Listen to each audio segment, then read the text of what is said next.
Hi, welcome to the podcast of I.D.E.A.L family. And today we're gonna put the focus on psychotherapy and NLP, Neuro-Linguistic Programming. And we have with us Lubka Amigues, who is specialized in this way of treating. So welcome, Lubka. Thank you. So can you please explain a little bit about neuro-linguistic programming? Yes. What it means and how it works? Yeah, sure.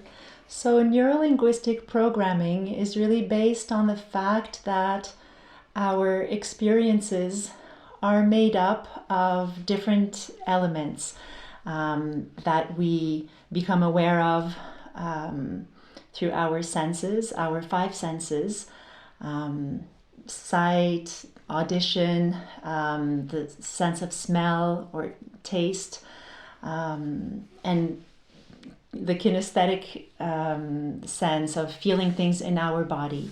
So we have outer senses, but we also have these inner senses inside of us, and most of the time these are stronger. And so with neuro-linguistic programming, we can kind of see the architecture of a certain state of being. And for the brain, there is no space or time factor. So sometimes when we've had a bad experience when we were young as a child, or sometimes in the womb, this experience will pop up anytime we have a stress that kind of opens the door to this trauma that we may have lived earlier on. And so the idea is to go and collect resources that we have, inner resources, which are based on good experiences, on experience when we have felt surrounded by love, supported, strong, where we felt we had a leadership. So we have a bunch of good experiences in our life, and we go and explore the architecture of those feelings, and which are built up by our inner senses. So the predominant colors, perhaps certain sounds that surrounded us when we were in these good state of beings, and how we felt it inside. Was it a warm feeling, a cool? Was it breezy? Was it a warm fire in our heart, or and so on? And so we become aware of these positive resources that we have, and we suggest to our body, we suggest to our inner experience through different steps we infiltrate these good resources in the areas of life or in the moments where it has been more difficult for us. So this is the reprogramming part for the brain to live a traumatic experience, but strong with good resources, with strong resources. It changes an inner perception, and it changes the way that we continue our life without this big problem, or without this same traumatic experiences that weighs us down. So it really enables us to work through our life traumas, and to go forward with a different understanding, with a different experience of the past, which becomes the new past, or the new it's not even past, since there's no timeline for the brain, but it alleviates, it gives meaning, or it really gives a different experience to us altogether. Mm-hmm. So is that working with visualization? Does that have a part in it? It has a big part with visualization. Visualization can sometimes be guided, but it can also be just, it can be not guided, but inner, just to go and explore what's going on inside. It can be, I would say, accompanied in this sense. Because when we contact our inner experiences, our inner emotions. Emotions always being inside of us, inner in some sense. I would say that's our biggest reality. There can be a snowstorm or a windstorm, and some people will have an amazing experience of that. They love the snow, they'll go play outside. For others, it may seem like the end of the world, or it may seem very terrifying for them. And so whatever happens outside of us, whatever happens in our environment, whatever people tell us, we are the people, we are the person that will receive this message, and we interpret this message. And our interpretation is really based on all our past experiences. So if we can, in the moment, learn to deal with whatever comes to us from our surroundings, if we can learn how to direct our emotional reaction to things, then we can really take a hold on our life, take a hold on how we want to live life, savor life, taste things that are around us, how we want to be happy about life, be fulfilled, all these things that we dream about. We think, for the world to be to be in peace, to be in love, to be all these good qualities and values that everybody have and that everybody want to live. Sometimes we just have a difficulty to know how to actually apply it in our life. Okay, so, well, thank you. It's a little complex, but it seems so, yes, but we are complex beings, I guess. Yeah. So how is it possible then to work with pregnant women? Would that be during pregnancy, or would that be before conception, or how would you work with the pregnant couple? Is it the woman? Is it the mother, the father? How would you work? I would definitely strongly suggest for couples to work before even they become pregnant, because everything that we are, everything that we have accumulated over time, the way we function, the way all of our psychology, what we're made up of, really determines so much of how we live our life, as I explained just before. And so with the knowledge today, with science catching up to the reality and the connection between the parents and the child, and how the child growing in a mother's womb is such a conscious being. It's not just biology doing its thing and we can continue everything until we see the actual baby. We know today that these 9 months are of the utmost importance, and how everything that a mother lives, everything that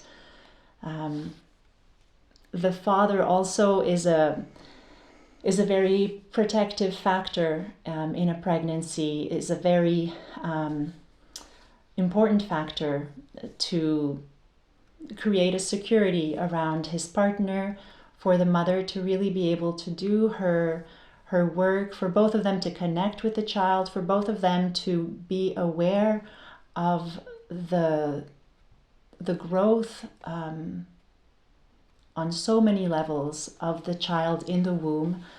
I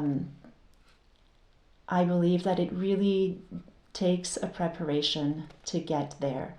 Of course, we can always work with what we have. Of course, sometimes there are surprises, and parents may not always be prepared to welcome a baby. And so they just go along and try to prepare everything fast to after all, welcome the baby, which is great. We can always work while we are pregnant. And I think that the most important thing that parents could do when they're pregnant is to speak to the child. There's a cellular memory and connection with what the parents are living, the mother, which is like much more direct because her emotions, her thoughts, and her body is just a pool of hormones and emotions, and the baby will be drinking it or not drinking it when it's a bitter taste, and so that's a big one. So pregnant, when parents are already pregnant, when a mother is already pregnant, I would say that first of all, to speak to her child, for her to become more objective about her problems. So, for example, she may be going through some kind of stress. It might be relational, it might be environmental, whatever. It might be to move to a different house. It may be very physical, but that may make her stress about things or be uneasy, be uncertain about what's to come ahead. And creating stress in her body will create a stress hormone which tastes very bitter for her baby. So in general, the babies, just like us, won't keep on feeding off something that tastes bad. So becoming objective would mean for her to just speak to her baby and say, okay, mommy is going through this. This situation is stressing me out because I'm not sure about this or that. To explain to her baby, like a conscious being, what is going on around her and how that makes her feel, already is a huge information for the baby, who will understand that the baby itself, himself or herself, is not the cause of this stress. Wow, that's a whole program. So whenever this work has not been done before conception or during pregnancy, is it still possible to do that after the birth, then for the parents or for the baby, for the child later on? Is that possible? Yes, of course, and it's very important at any time. Even a grandmother, a grandfather can still do this for the generations to come, in the way that in psychology we observe how it's what is more subtle inside of us will the functions, our thoughts, our belief systems, our sense of identity, that has the most effect on what is a bit more dense, like what we can do, our capacities, our ability to learn something new, and what we can actually make with our hands, or the way that our body functions. So to explain this idea more simply is to say that what is more subtle has more of a determining effect than what is hard, or what is, our skeleton, or our bones, and the hard part, the physical part. So the subtle has an effect on the physical, and not the opposite. So at any age, there are also there's always a connection between mother and child, father and child. There have been so many scientific observations done about this on mice, on plants, how if there's an offspring of a plant that is badly treated, the mother will wilt, or there's an effect. Even in submarines, when you separate mice, the mother from the babies, they react to each other miles apart. So for humans, it's so much more so, in the fact that we are linked emotionally, consciously, and at any point when the parents become aware of something that they may want to heal inside of them, if they do that, if they go and they can see a professional, or they can do this work on their own through multiple different methods, that will absolutely have an effect on their child, always a positive effect. The more they free themselves, the more they can choose the thoughts they want to think and have an effect on the emotions they want to live. And our emotions are like our environment. It's like a blanket that you put around your child. So the child, still small, grows in this emotional blanket of his or her parents, and later on also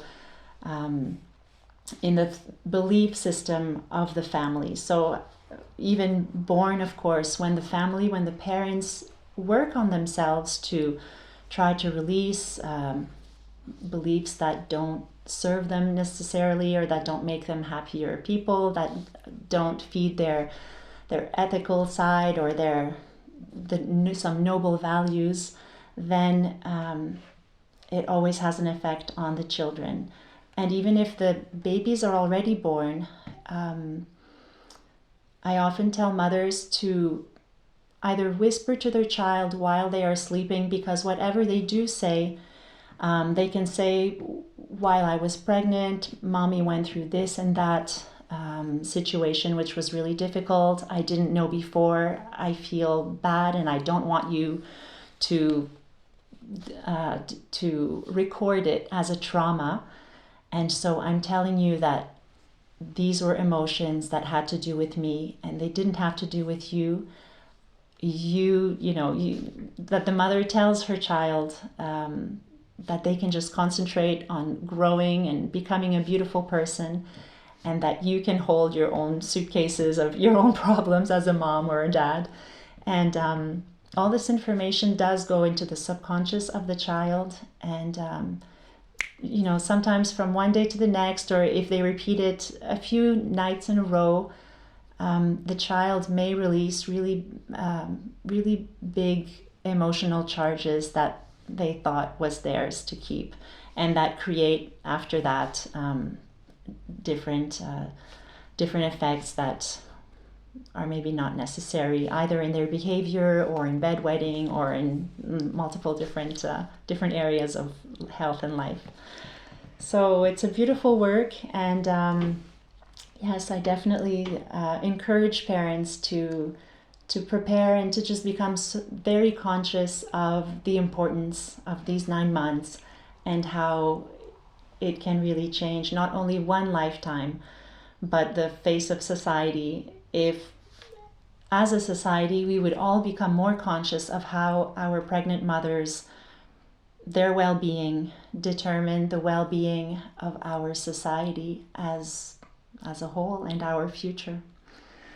Well, thank you, Lubka, to put a light on the power of a pregnant woman and the pregnant father, let's say, and how that can all be restored whenever there have been problems. So thank you so much for all the explanation. Thank you so much. Thank you.